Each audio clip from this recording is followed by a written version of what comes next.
The weather was a major factor at this year's Pushor Mitchell Apple Triathlon.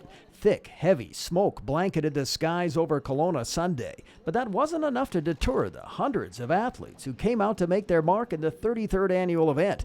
The smoke kept the heat away, and for some it proved to be good racing conditions. Perfect weather conditions, like it wasn't hot, wasn't cold, so the water was calm and there was no wind, so it was actually really great racing conditions other than the smoke. So I'm sure some people were definitely affected by the smoke. It was, it's fast because there's no sunshine. A little bit smoky on the run in the chest area, but fantastic. Beautiful.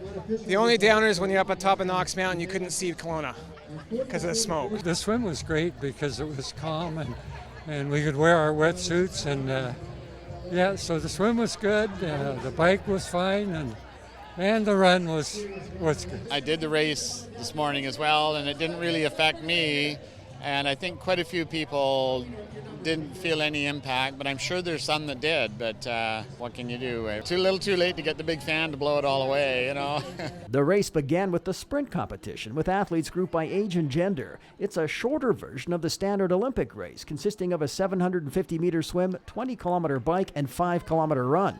And with the water temperatures below 22 degrees, wetsuits were permitted, and many took advantage.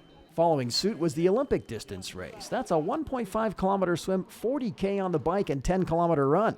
Racers were grouped by age, and this is the most popular distance in the Apple. Reese Spencer from Penticton crossed the finish line first in the Olympic distance. He moved to the Okanagan 2 years ago from Toronto, and it was his first crack at the Apple Triathlon. I was truthfully a little worried about 4 laps for the bike, but it was clean and fair and safe, and the volunteers are great, and it's nice, and the run was spectacular. Brett Henderson was the first racer from Kelowna to finish. He's competed in the Apple Tri 4 times in the past 10 years. My swim felt strong.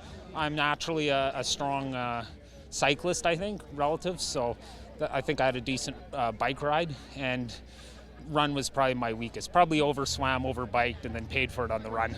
Kelowna resident Carmel Guidi-Swan was the first woman to cross the finish line in the Olympic distance. She couldn't say enough about the race. The organizers are amazing, the volunteers are so positive, they're all cheering everybody on. It's a top-notch event for sure. If you are considering giving this race a try but haven't quite got around to doing it, how about some advice from the winner of the 80-plus age group? It seems to me if you can do it, it's a shame not to.